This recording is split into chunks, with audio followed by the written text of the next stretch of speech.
நிறைய கரண்ட் மூலியமா நிறைய ஆக்சிடென்ட் நடக்கும். அதனால இதை நாம எப்படி தவிர்க்கலாம்னு பார்க்கலாம். முதல் விஷயம், டிரான்ஸ்ஃபார்ம் கிட்ட போகக்கூடாது, கரண்ட் கம்பம் கிட்ட போகக்கூடாது.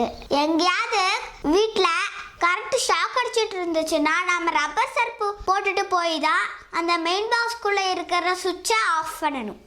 தண்ணி தேங்கின இடத்துல நிற்கவோ இல்லை நடக்கவோ கூடாது.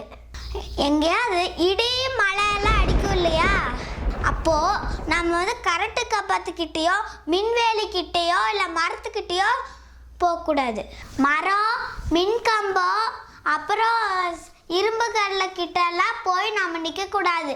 அங்கே அந்த மாதிரி இல்லாத இடத்துல தான் நம்ம போய் இடி மின்னல்லாம் வரும்போது நிற்கணும். இந்த மாதிரி இடி மின்னல் அடிக்கும்போது டிவி, மிக்சி, கம்ப்யூட்டர், ஃப்ரிட்ஜு எல்லா ப்ளக்கையும் கழட்டி விட்டுறணும். சில இடத்துல மின்கம்பி எல்லாம் அறுந்து கிடக்கும். அதனால நாம் வந்து இபி ஆஃபீஸ்க்கு வந்து ஃபோன் பண்ணி இன்ஃபார்ம் பண்ணிடணும். மின்கம்பத்தில் வந்து போஸ்டரோ இல்லை பந்தல் கயிறோ கட்டக்கூடாது. ஈரக்கையால் கரண்ட்டு சுவிட்சை அமுத்துனீங்கன்னா உங்களுக்கு வந்து சாக்கடிச்சிடும். அதனால நீங்கள் வந்து துண்டெல்லாம் தொடச்சிட்டு தான் அதை அமுத்தணும். கரண்ட் கம்பத்தில் ஆடு மாடெல்லாம் கட்டக்கூடாது. அதே மாதிரி கரண்ட் கம்பத்தில் வந்து தீ எரிஞ்சிட்டு இருக்கும்போது நாம் போய் தண்ணியை ஊற்றக்கூடாது.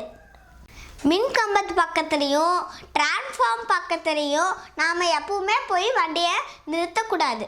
மழை காலத்தில் எச்சரிக்கையாக செயல்பட்டு மின் விபத்துக்கெல்லாம் தவிர்ப்போம்.